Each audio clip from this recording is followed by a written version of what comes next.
Prito akong isda guys para ulam namin ngayong tanghali.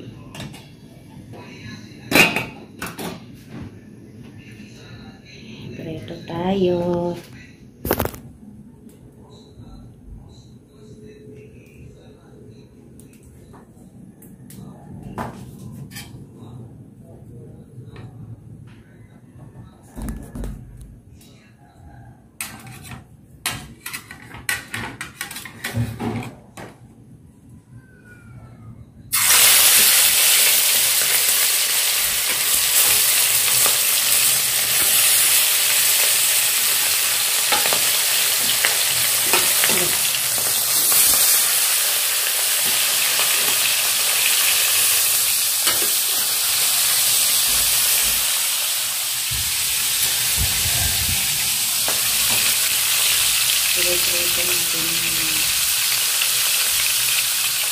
Nag-harvest na naman ako ng pechay.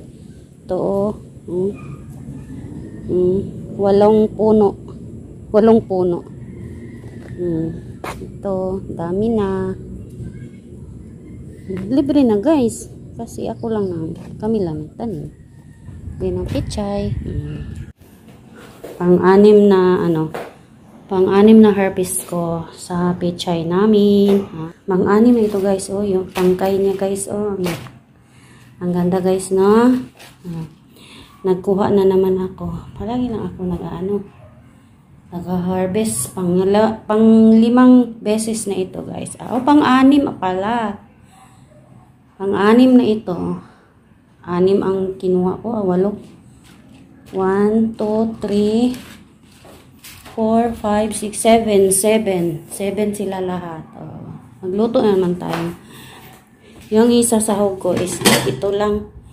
Yung 2 isda. Ganda tingnan guys. Green na green.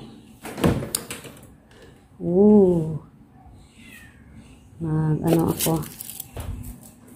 Pero hindi ko yan uubusin guys. Sabaw-sabaw tayo. Magsabaw tayo para sustansya palagi yung kinakain natin. Kanina nagbili ako ng ito guys, 20 pesos. Ang dami, dalawang dito. Yung nilagay ko sa kuha ko. Nilalagay ako pero hindi ko ito uubusin. Kuha lang ako ng ilang piraso. Yan, yun. Ibabalik ko to. Then, maglagay lang ako nito. Ito. Malaki siya guys. Sobrang laki. Yan. 3 ang ilalagay ko. So, ito ilalagay ko sa freezer. Fridge na. Para manatiling fresh na fresh. Diba? Yan. Ay,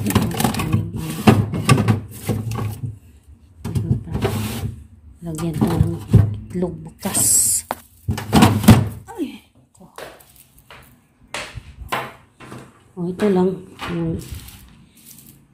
Ito lang yung ulamin natin ngayon gabi.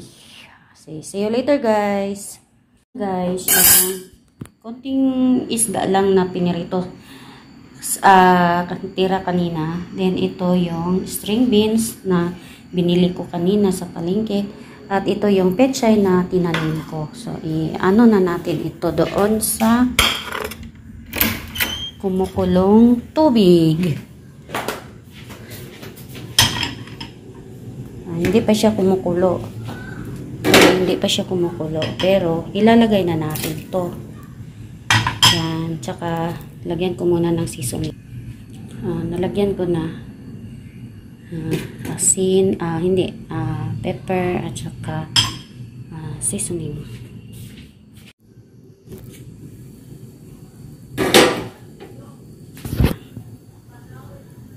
Kumukulo na siya, guys. Lagay na natin tong string beans. Yan. Pabayaan natin kumulo yan.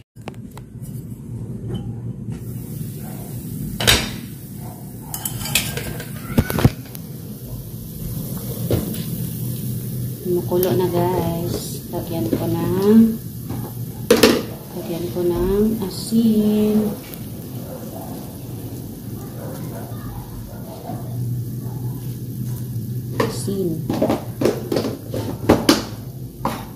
Yan. Hindi pa siya totally na luto yung sitaw. Mamaya na. Takpan ulit natin. Lagay na natin, guys, yung pichay. Yan. Kasi madami tayong pichay, danagihan na natin. Sarap to. Sarap palaging magugulay kasi masustansya at healthy pa.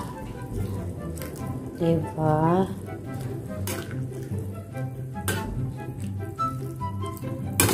Sayang naman yung isda. Hindi ko haluan ng gulay. Tira namin yun kaninang tanghali. So, ngayon, hapunan na naman. Yes, hindi man naubos. Ano na? Lagyan natin ng gulay.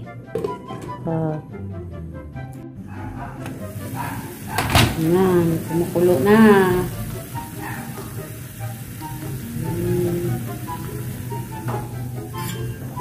Tikman natin, guys, yung alat.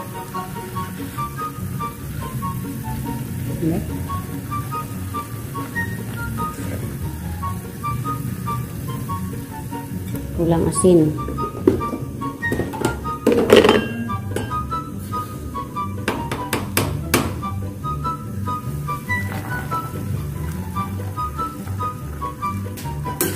Hindi natin damihan ng asin, baka masobra ng alat, diba? Tignan natin ang sitaw kung luto na ba. Takpan na natin.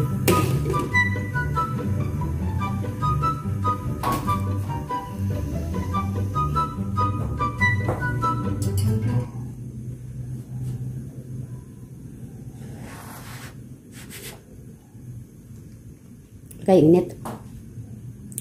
Kay paso yung dila ko.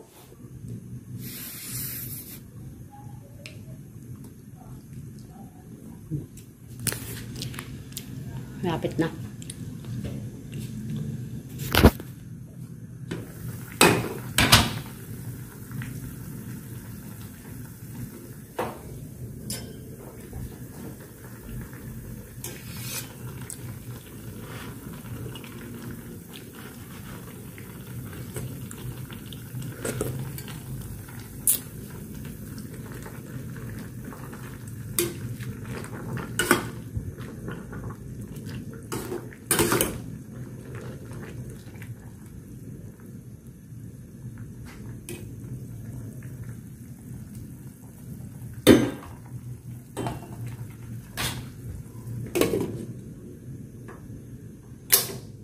Na, guys. Oh yeah, bring you home. Yeah, come on.